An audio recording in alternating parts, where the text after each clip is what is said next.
Hey guys, welcome back. Today I have another video for you guys on this new laptop that I recently got.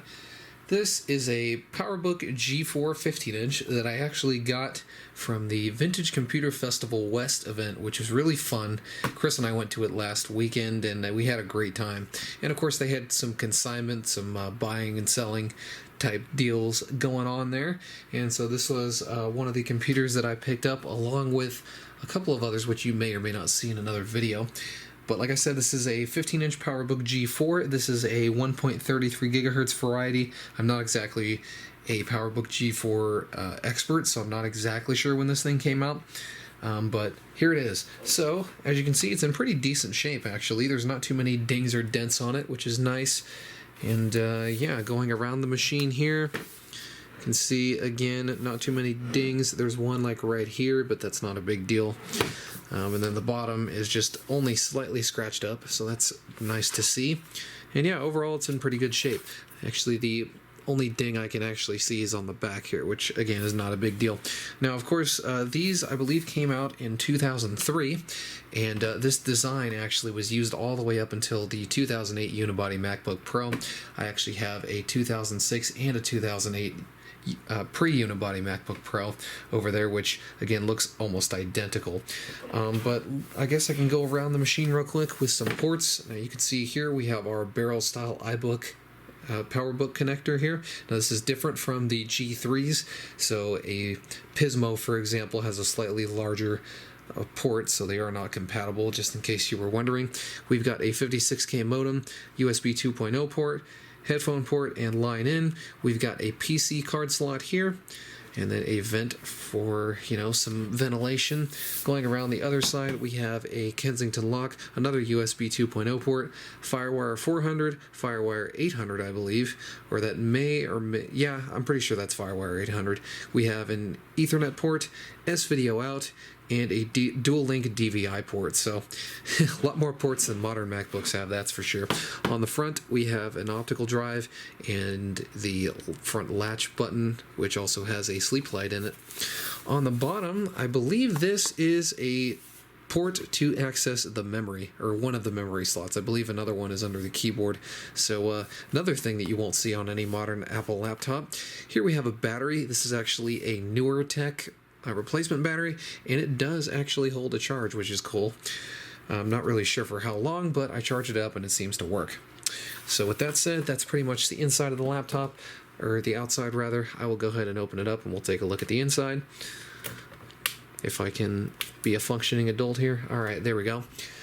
So let me back up the camera a little bit. And as you can see, it's in pretty darn good shape. Like I mentioned, the inside is in just as nice shape as the outside. Of course, I did wipe the whole machine down with alcohol after I got it, just because, it was at a public event. The palm rest here is starting to separate in this corner a little bit. Not a big deal, but again, that was probably just from it being dropped or whatever. Here we have a touchpad. I believe this is not multi-touch, unlike the newer MacBook Pros. I could totally be wrong on that, but I've tried two-finger scrolling and stuff, and it doesn't seem to work. Here we have a power button, and here we have the backlit keyboard, which is nice. Now, I'm actually going to start it up on battery to see if it wants to work. And one thing I noticed about this machine is it does not have a boot sound, which is kind of interesting. Not exactly sure why that is. So we're kind of just guessing here to see if it's going to turn on. And it looks like that's not actually going to happen. So I'm going to go ahead and plug it in and we'll try that again. Alright, so I just had to disconnect the battery, hold the power button down for a little bit, and plug it back in, and now it seems to be working again. I don't know if that's like an SMC problem. I may try an SMC reset in a second, but anyway, without further ado, let's go ahead and boot this thing up. You can see there's a green light on the power adapter now, so it's actually going to work. Quirks of old computers, I guess. This thing actually is pretty darn old, so, I will cut it some slack. And I initially wasn't sure if it was going to work at first when I tested it, but as you can see it just takes a while for it to come up. And also, like I said, there is no chime, so I'm not really sure what that's about. I actually didn't test the speakers, but I do believe they work. But we are going to boot up here. This thing is running macOS 10.4 Tiger. We are thinking about putting Sorbet Leopard on it, which, if you don't know, is an unofficial update for macOS Leopard using the early 10.6 beta, because they did compile that for PowerPC and dropped it later. So that is basically just a community-made, a kind of a bug fix performance optimization of OS X Leopard. So if you have an old PowerPC Mac, I would definitely check that out. But yeah, we'll just go ahead and wait for this thing to boot. Seems like it's going to take a while. Now we're getting somewhere.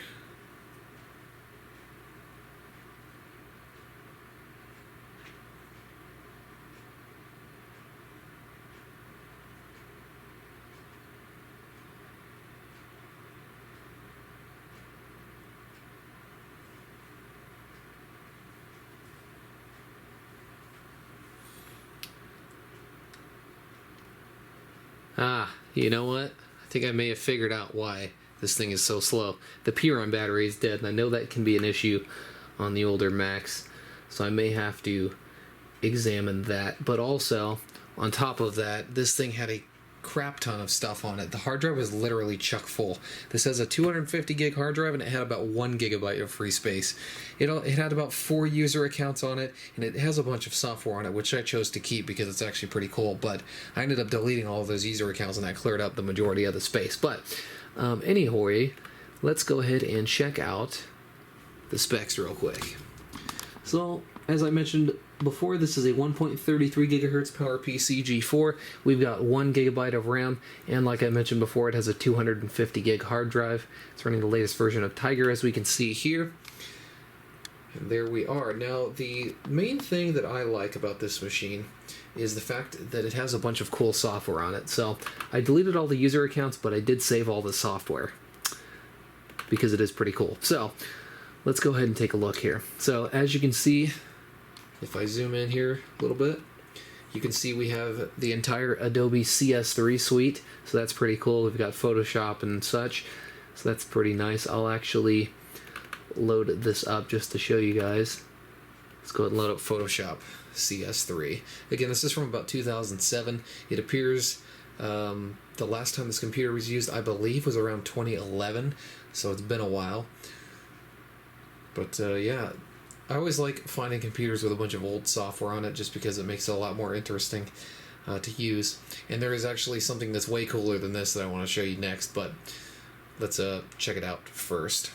So as you can see, we have a full version of Photoshop here, and it looks like it just may have crashed. Oh no, okay, we're good. But anyway, there you go, there's Photoshop. Now if I go back to the applications folder here, I'm actually going to... Oh, and it actually has SimCity on it too. That's cool. But yeah, it looks like it has a bunch of different games and stuff on it. But speaking of games, the coolest thing that's on here, if I can find it here, is this SNES emulator. So of course it has an emulator for the Super Nintendo Entertainment System, and on top of that, it has a bunch of ROMs on it. So I went in here, and of course, as you can see, we have a ton of old Nintendo games in here, and they all seem to run pretty good. So, with that said, let me go ahead and load up the emulator first.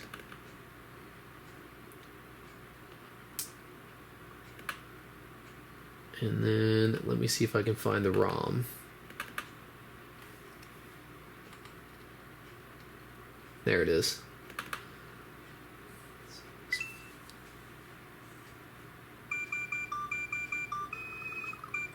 Ain't that cool?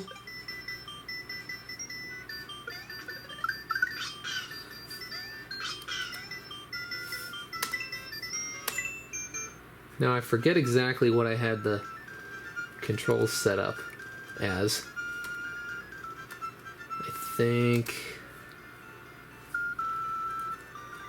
Let's see, let's look.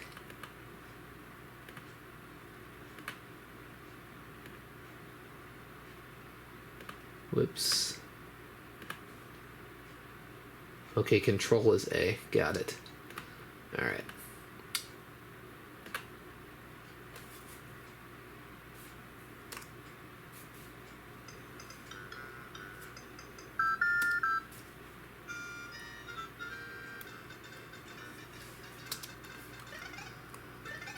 This is really difficult to do through a camera, but as you can see, it runs pretty well.